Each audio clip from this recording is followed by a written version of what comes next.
लग्नाच्या धामधुमीत 4 दिवस कसे गेले कळलंच नाही ना. लक्ष्मी, सगळं व्यवस्थित पार पडलं मात्र. हा आता थोडीशी दगदग झाली म्हणा, पण ते होणारच. आता फार जाणवत नाहीये, पण एक 3-4 दिवस गेले ना की मग कळणार आहे आपल्याला. अंग असं ठणकणार आहे ना तेव्हा. मी ना गरम पाणी काढते, अंघोळ करा, बरं वाटेल. का आधी पायाला तेल लावून देऊ? लक्ष्मी, अगं एवढा काही थकलेलो नाही मी, त्याची काही गरज नाहीये. हे लग्न पाहावं करून असं जे म्हणतात ना, ते फक्त नवरा बायको करताच खरं नसतं, घरच्या सगळ्या मंडळींकरता सुद्धा खरं असतं ते. सगळेच लगबगीत असतात, सगळ्यांचीच दगदग होते. अगं आणि हल्ली लग्न म्हटलं म्हणजे किती कार्यक्रम असतात. आता हळद आणि मेहंदी तर असायचीच, पण आता संगीतही असतं, ती टून निघाली ना हल्ली. त्यामुळे म्हणजे कार्यक्रम एका पाठोपाठ एक चालूच असतात. अहो ताई म्हणा, पण संगीताचा कार्यक्रम विश्वाने छान निभावला नाही. आज लग्नात दिसला नाही ना तो.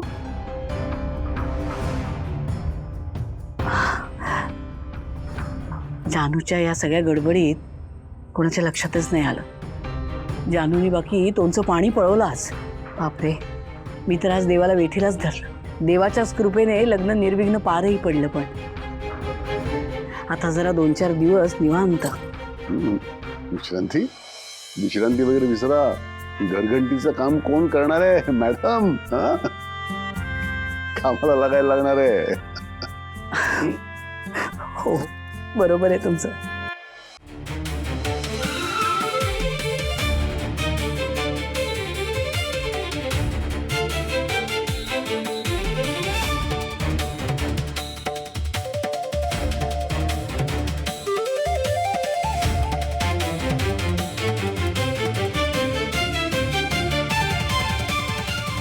थांब जानू.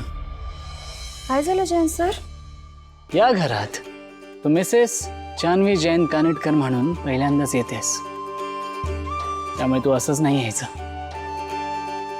तू 1 मिनिट थांब, मी आलोच.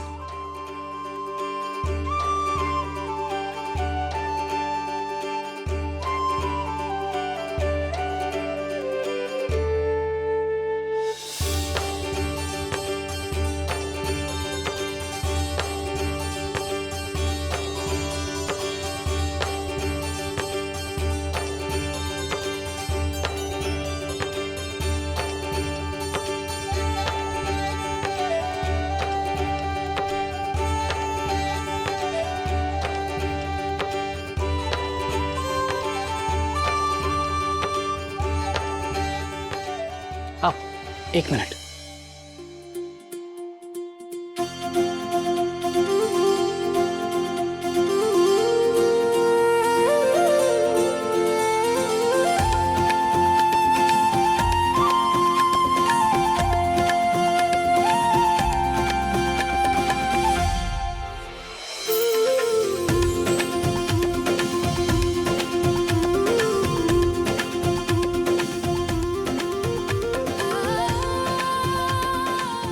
या घरात तुझं स्वागत करण्यासाठी दुसरं कोणीच नाहीये.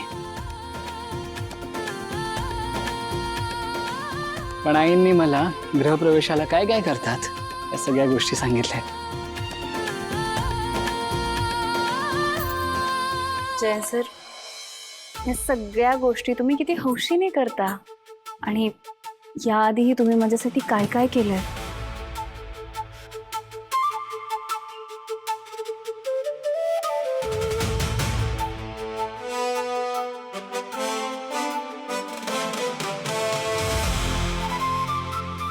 यस, कारण जानू, आजचा दिवस आपल्या दोघांसाठी खूप स्पेशल आहे आणि मला हा दिवस मेमोरेबल करायचा होता. जयंत सर, माझ्यासाठी तर आजचा दिवस ऑलरेडी मेमोरेबल झाला आहे. आता माप ओलांड आणि आत ये.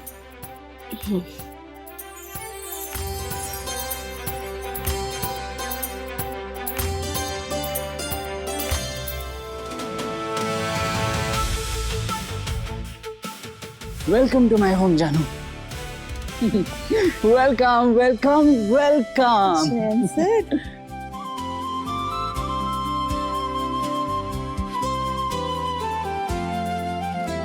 Welcome to my life.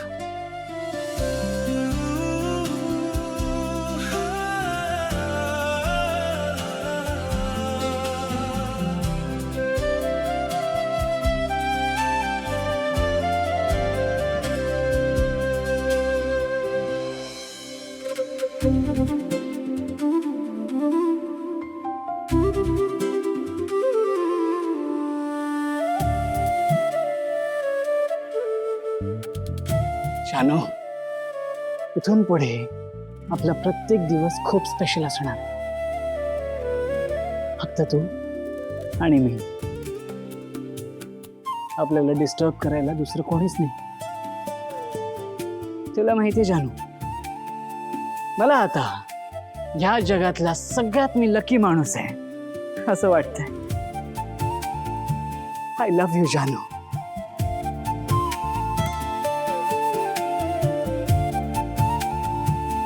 Jayant sir, इतकं प्रेम करता तुम्ही माझ्यावर? येस.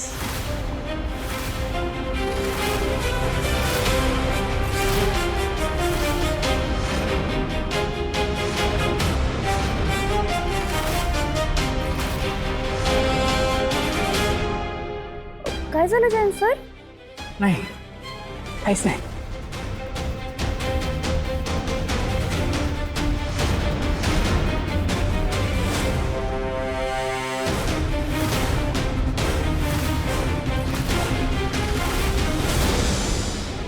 जयंत सर,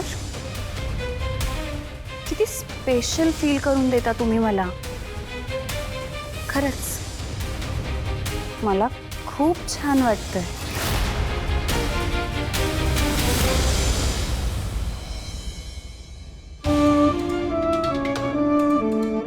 फार दुखतोय का हो सिद्धिराज? अहो, काय झालं? कुठे हरवलात? हो ना अगं, मगाचपासून ना माझ्या डोक्यात एकच विचार चालू आहे अगं. कसला? जेव्हा हॉस्पिटलमध्ये अपॉइंटमेंट दिली जाते तेव्हा निदान 2-3 दिवस आधी तरी ते आठवण करून देतात की तुमची अपॉइंटमेंट आहे. पण आपल्या बाबतीत असं काहीच घडलं. अचानक कॉल आला आणि त्यांनी आपलं अर्जंट आहे असं काहीतरी सांगून आपल्याला बोलून गेलं. पण तिकडे जाऊन डॉक्टर काय म्हणाले? डॉक्टर बोलले की सगळं नॉर्मल आहे. म्हणून आपण हॉस्पिटलमधून निघालो आणि बरोबर निघतानाच हा ॲक्सिडेंट झाला. तुला हा सगळा योगायोग नाही वाटत? हो, म्हणजे तुम्हाला आठवतंय आपण चेकअपसाठी जेव्हा डॉक्टरांच्या केबिनमध्ये गेलो तेव्हा आपल्याला बघून डॉक्टर खूप आश्चर्यचकित झाले होते. म्हणजे कदाचित त्यांनी आपल्याला बोलवलेलंच नसेल. मग फोन कोणी केला होता? तेच तर. त्यानंतर मी तो नंबर सुद्धा ट्रॅक केला. ज्या नर्सने आपल्याला कॉल केला होता ना, ती नर्स बरोबर आपल्या अपॉइंटमेंट नंतर सुट्टी होती की नाही. हो ना, हे सगळं कुठे कनेक्ट होतं तुला कळतंय का? नीलांबरी बहिणी. हो.